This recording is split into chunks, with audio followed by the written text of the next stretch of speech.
Hello, everybody, and welcome back to the CHEK blog again. I'm so excited. We're returning to our Healthy by Design series today with Joe Rushton. Hey, Joe, how are you? Hi, James. I'm really well, thank you. Excited to Great. be back here having a chat and some fun with you as always. Oh, well, I'm so happy for you to be here with us. And we're talking about a really fascinating topic today, one that I don't see too many people talking about, especially in our field. And we're going to talk about today dental health. Today, we're talking about simple steps for dental health. And really, it's surprising to me that it does get overlooked as a major topic, right? Because good health really, in some ways, starts in your mouth. And there's a whole history there, right? I mean, during our evolutionary history, that we spent the vast majority of that, 99%, with no toothbrushes, no toothpaste, no dentists to go to, and gosh, of course, no fluoride, right? Whether it's in our water or whatever. And yet we managed to survive and get here, right? So our teeth were meant to be healthy and strong for the good portion of our life without any of those mechanisms. So um, and if you don't believe me, actually, there's a really fascinating study by Weston A. Price, who looked at native peoples who were eating the foods that they were designed to eat, and you can see he has photos of these. See really healthy, strong white teeth, and then he also shows native peoples who had just started eating what we call the SAD diet, right, the standard American kind of diet, and within a generation, you can see all sorts of dental malformations, cavities forming really quickly. So um, this is really fascinating. So go check those out. Photos by Weston A. Price. You can find them on the Price Pottinger website. So something has kind of changed, right? That we really have to rely on these kind of dentists and other kinds of mechanisms. So I'm excited to have Joe here to shine a light on what's changed and hopefully give us a few tips on what we can do to promote real dental health and maybe avoid some of those unpleasant experiences at the dentist. Mhm. So welcome, Joe. I'm excited about this. It's like really excited. Thanks, James. Me too. It is a topic that doesn't often get kind of mentioned or talked about. Obviously, we go into it in the Holistic Lifestyle Coaching Level 1 course, and we get into dental health and things like amalgam fillings and fluoride and things like that in the course. But especially, yeah, on our blogs, we tend to stick more around to the kind of food nutrition, which, as you said, funny enough, even when we're talking about dental health, it still brings us back to food and nutrition. Surprise, surprise, uh, right? Surprise, surprise. There's no escaping. We are what we eat. Even when it comes down to our teeth. So yeah, I just wanted to perhaps share a few things that we don't necessarily think about or we perhaps forget, and just a couple of really simple tips that around how we can reduce the bacteria in our mouth, how we can increase a healthier pH balance in our saliva, and also I would like to just clear up a couple of things around pH for people as well, because um, in the circles that I often follow and sometimes find myself in, there can be this real generalized view around pH that it's you're either acid or you're alkaline, and there's this, how would I say it, generalized view, and people can just sort of throw out terms like, oh, you're too acidic, or you're not alkaline enough, and without really, I think, with what I've now come to understand about the importance of our pH, is that our blood pH and our saliva pH and our urine pH, are very different, and therefore, to say that someone is too acidic, well, what do we mean by that? Because if their blood pH, as an example, was below 7, you'd actually be dead. So, really, is that person too acidic? Because if they were in that generalized statement, you'd actually be dead. So really just kind of understanding that um, sort of blanket statements around pH need to be understood in relevance to, well, are we talking about pH in terms of saliva, or in terms of our urine, or in terms of our blood, because they're all slightly different. So I can explain perhaps that first, and we maybe start there, and then we can tie that in relevant to the foods that we eat and how that changes our pH, and then perhaps tie that back into things that happen in this kind of self-cleansing mechanism that the teeth have, that if we had the right environment and left things to themselves, that we have this kind of invisible toothbrush that can actually kind of, do a lot of its work for us, which is exactly what you were talking about, back in the days of Weston A. Price, and, all the primitive cultures that he, researched before white man's displacing foods kind of filtrated through these tribes. That's what we had. They had invisible toothbrushes, and this is this kind of natural dentinal fluid that would move through the teeth from the inside out.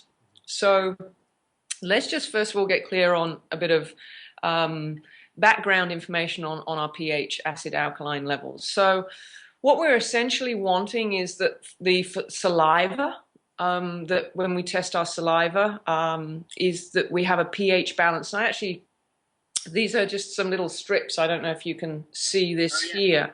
But you can get this from just a pharmacy or a health food shop, and they're little pH strips that you can test your saliva or your urine on. And so your saliva wants to be alkaline. That's our preferred level of anything. Kind of 7, as we know, is neutral. 7.0 is neutral. And then anything above 7 is alkaline, and anything below 7 is acidic. So in an ideal world, for our saliva to be healthy, we're looking at definitely nothing less than 7.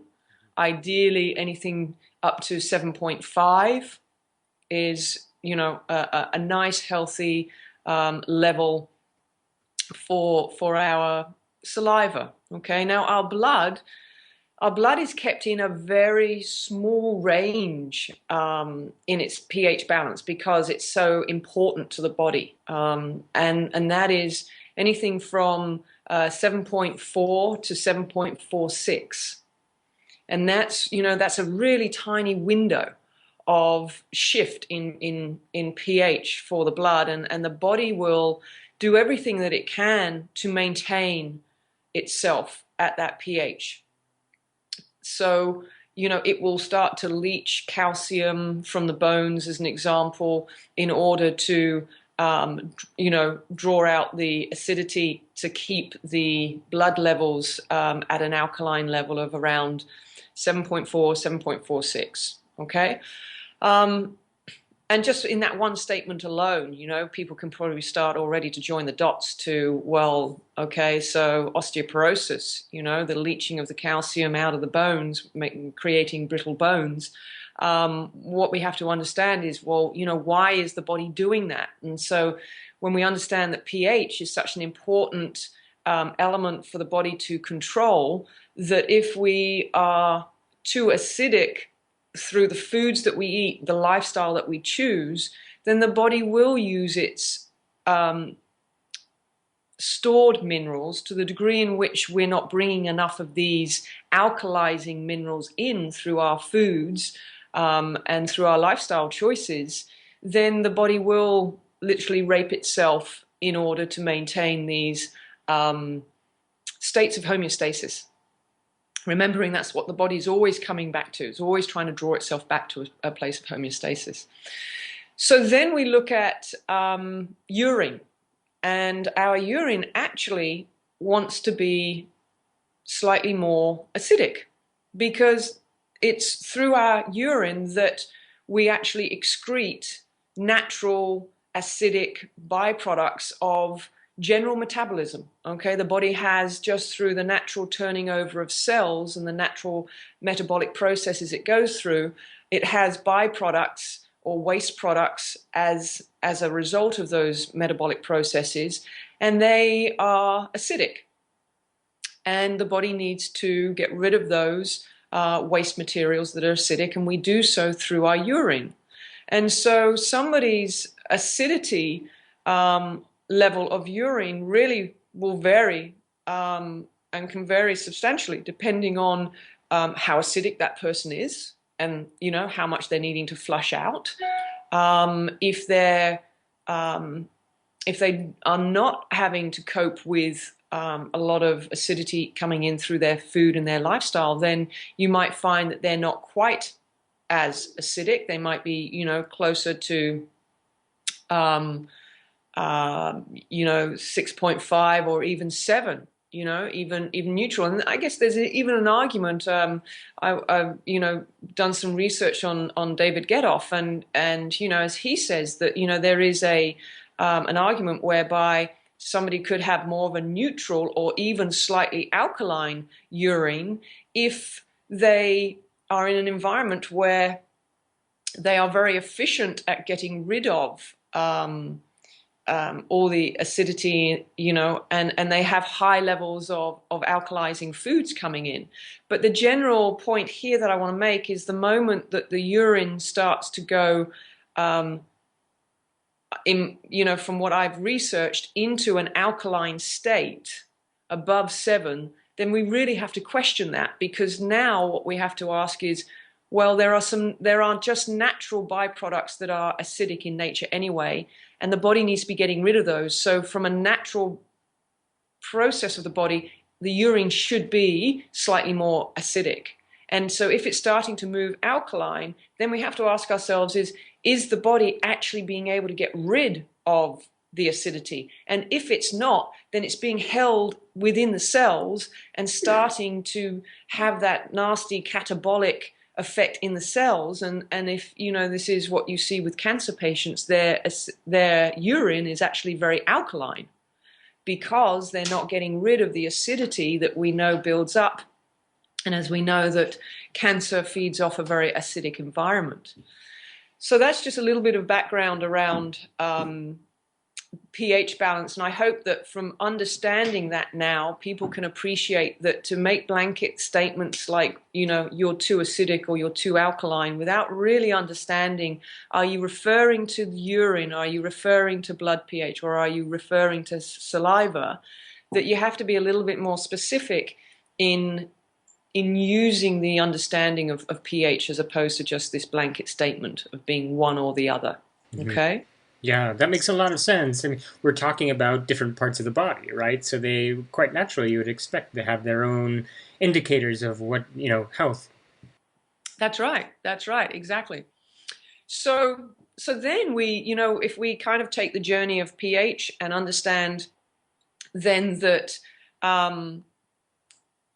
if we're too acidic, if our saliva as an indicator shows that we're too acidic, then that's an indication that our body already, knowing that we want our saliva to be more alkaline, and if we keep showing up that it's too acidic, it's below 7, then already we can start to see that our body is having a challenge with its ability to alkalize itself, its ability to buffer the acidic effects of food choices, processed sugars, caffeine, sodas, processed carbohydrates, packaged processed foods. All of these things are highly acidic to the body, as is stress. Prolonged elevated levels of cortisol are highly acidic to the body as well. As are drugs, prescription drugs, as are antibiotics. And so all of these things that we're often taking to try to balance the body of dis-ease within, are affecting our pH balance and are affecting our ability to alkalize ourselves. So how does that then correlate back to the health of our teeth? And so if we kind of bring all of that back to the teeth having, there's this kind of self-cleansing mechanism within the teeth. And we have to remember that teeth aren't this kind of solid matter.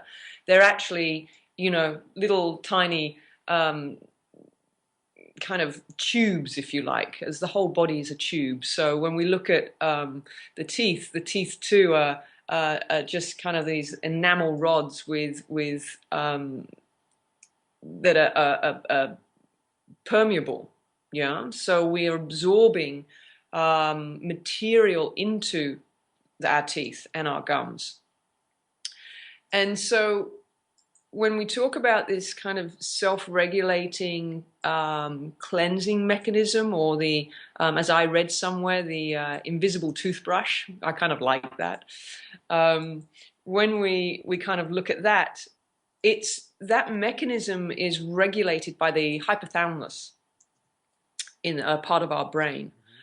And there's this axis between the hypothalamus and what they call the parotid gland, which is a saliva gland behind the ear. And so what the relationship between the hypothalamus and the parotid gland have is this ability to secrete what we call dentinal fluid flow. And the flow happens from the inside out. So kind of from the inside of the teeth, and it pushes all the nasties out. Okay. And that happens when the pH balance is normal and the balance of the endocrine system is normal. Okay. But when that is reversed by all the things that I've just spoken about, that changes pH balance and changes hormonal balance, that mechanism is reversed, and it actually draws nasty bacteria and acidity into the teeth. And that's then what starts to become the precursor to bacteria, decay, abscesses, gingivitis, and all of these nasty kind of dental hygiene issues that we have. And if they get left unattended, then we find ourselves, in even more dire straits at the dentist, needing, root canals and, fillings and all of these sort of things that can be, from the research that I've done, really avoided just by having a few daily rituals of holistic dental hygiene, if you like. One thing occurs to me just sort of right away, right, is we always talk about water, right? But the first thing that starts to occur to me as we're talking about this, right? If you're not drinking enough water, then obviously this is going to be one of the things that leads, as you're talking about, to, right, not having the fluid pushing out of the teeth because you just don't have the fluid to do it, right? Yeah, absolutely. And as you speak about water, water, providing it's good quality water and alkalized water, which is what it would be if you've got a good mineral content, then straight away you have this alkalizing fluid coming in. And if we're drinking in accordance to what we should for our body weight, then straight away just adequate amounts of good quality, well mineralized water is helping to buffer the often very acidic choices of people through their diet and lifestyle. Okay, so water absolutely is the number one thing that we can go as a go-to to help ourselves alkalize ourselves. But remember, the biggest thing when we're looking at water, for it to do its job correctly, it has to be well mineralized, a minimum of 350 milligrams of dissolved solids per liter, in order for that water to be considered well mineralized, for it to become alkalizing to the body. Okay, so basically, I think people are getting the idea now. If I've kind of put the picture and set up a little bit of a picture in people's minds, that as soon as this kind of invisible cleansing mechanism is interrupted through our choices, then we reverse that natural flow. And that's then what starts to actually, attract the bacteria and hold the bacteria internally within the teeth. And as a result of that, key minerals are lost. iron, magnesium, copper, manganese. They're all required in maintaining this energetic activity of lymph flow of fluid. And so I guess one of the other things that I wanted to mention again, because people tend to forget about this, and I'm a big one around nutrition and making sure we kind of prepare our food properly.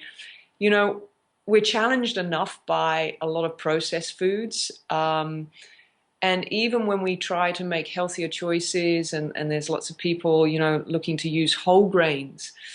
But just remember that things like grains, nuts, seeds, legumes, which you can be using in its whole nature or whole product sense, if we're not actually preparing those foods properly, which would be through soaking them, so soaking our nuts, seeds, pulses, legumes, and grains, then we do that in order to neutralize what we call the phytic acid. And remembering that this phytic acid is a mineral inhibitor. So as much as we need this dentinal fluid and self-cleansing mechanism to work, that requires certain minerals to run that process. And the teeth themselves, in terms of the raw material that they need for healthy regeneration and to regenerate that enamel, they require, good quality fats, vitamin D, vitamin A, and we often inhibit our capacity to absorb these vital vitamins and minerals from our foods because we're eating foods that are highly toxic with phytic acids that haven't been neutralized, and therefore we're inhibiting our ability to actually absorb these minerals. Okay, so that's just another little side note. So I guess with all of that, we want to give our audience some real quick go-to tools Yeah. on Yeah.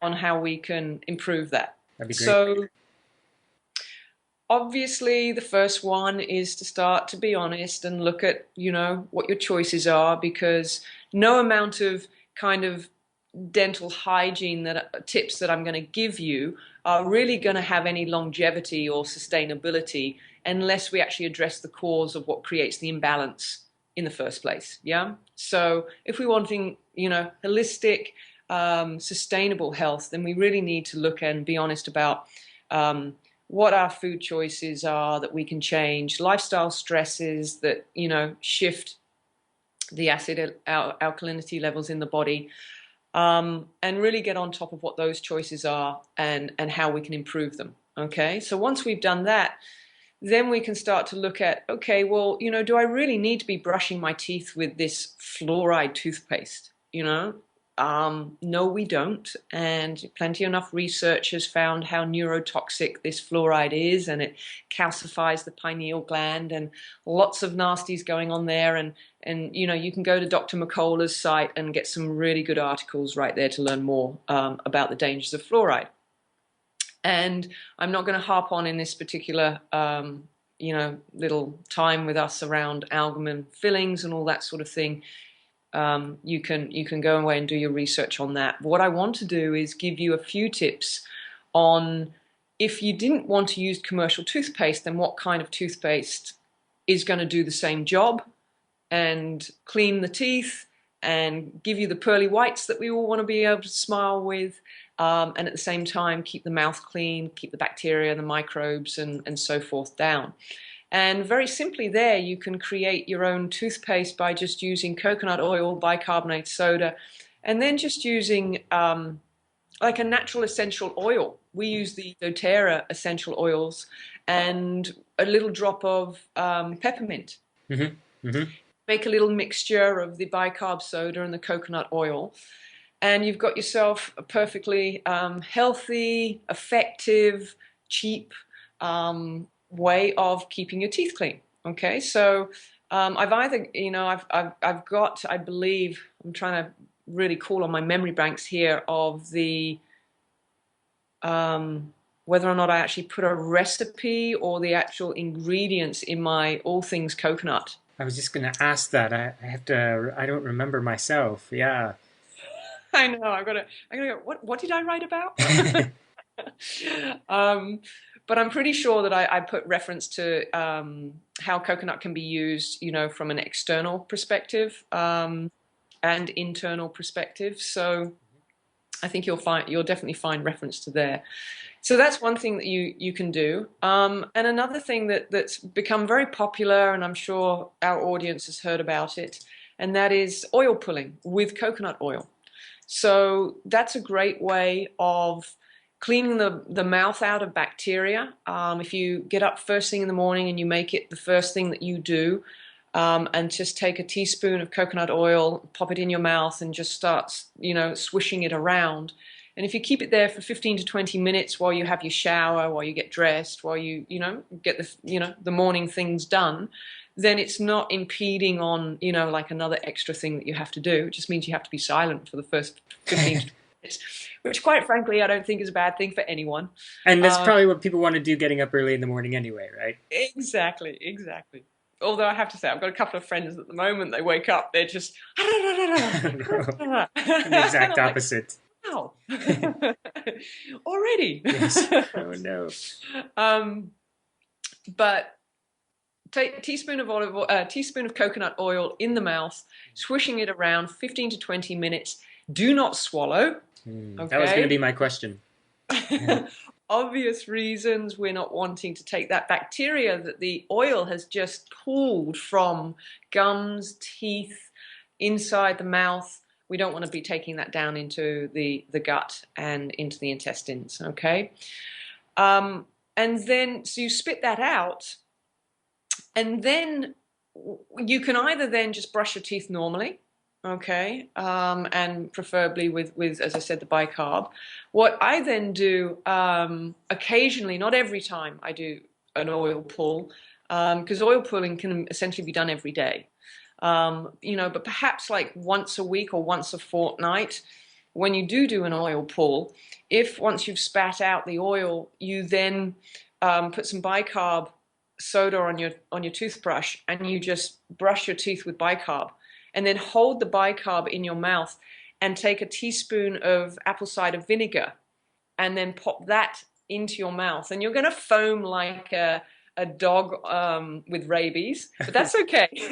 Isn't that the classic volcano experiment, right? Barcarbon. Exactly, exactly. And so you try and hold the volcano in, and you might find like you're imploding for a second, but hold that all that foam that's being created in the mouth from the vinegar going and mixing with the bicarb is literally just drawing everything off the teeth. So if you can keep that in there just for 1 or 2 seconds and kind of swish that around, and you'll find the foam does settle down, and then spit all of that out and then rinse your mouth out. And then just put your tongue over your teeth and you'll feel how crystal clean and smooth they are. Okay, but don't go doing that every time you do an oil pull. If you do get into the ritual of oil pulling every morning, then add the apple cider vinegar as once a fortnight. Otherwise, it can be too aggressive on the teeth. Okay. So, they're just a couple of little tips that people can start doing straight away, and they're safe. Coconut oil has so many other, wonderful properties of being antifungal, antimicrobial, antibacterial, and you're already just improving the health of your mouth and the health of your teeth by just coming away from those nasty commercial chemicals that they put into commercial toothpaste.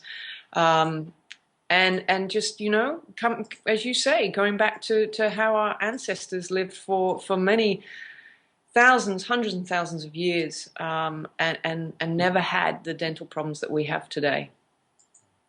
Well, that's great, and again, really simple. The big one, right? Water.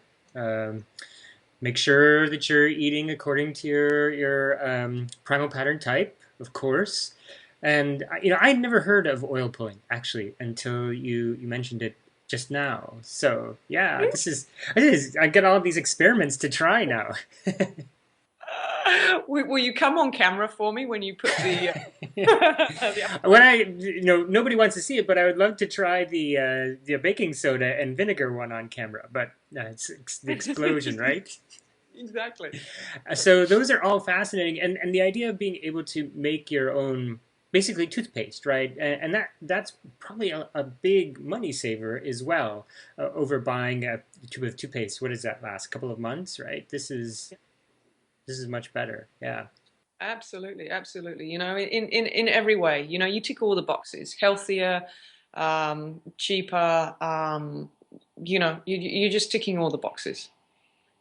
Good. Well, that's exciting, and we'll do our best to get a recipe for that toothpaste and put it in the blog below, so that Okay, people great can, idea. yeah, Great people idea. can Yeah. give it a try. So, well, that was great, Joe. Again, this is something that I guess nobody really talks about, and so I'm glad that you brought me to my senses and made me agree to do this topic because this is really informative. Thank you. No problem. No problem. I had fun as always. Great. Good. All right. Well, thanks everybody for joining us, and we'll have another episode in our series, Healthy by Design, coming up your way shortly. I think what are we going to do next, Joe? We're going to do probably reducing pain and inflammation, right? Yes, yeah, that's it. We were going to look at how we can just use some, natural, holistic ways of reducing inflammation in the body. Yeah, awesome. Excellent. All right. Well, thank you, Joe. Thanks to all of you for joining us, and we'll see you again soon. You're welcome. Thanks, guys. Bye now. Bye.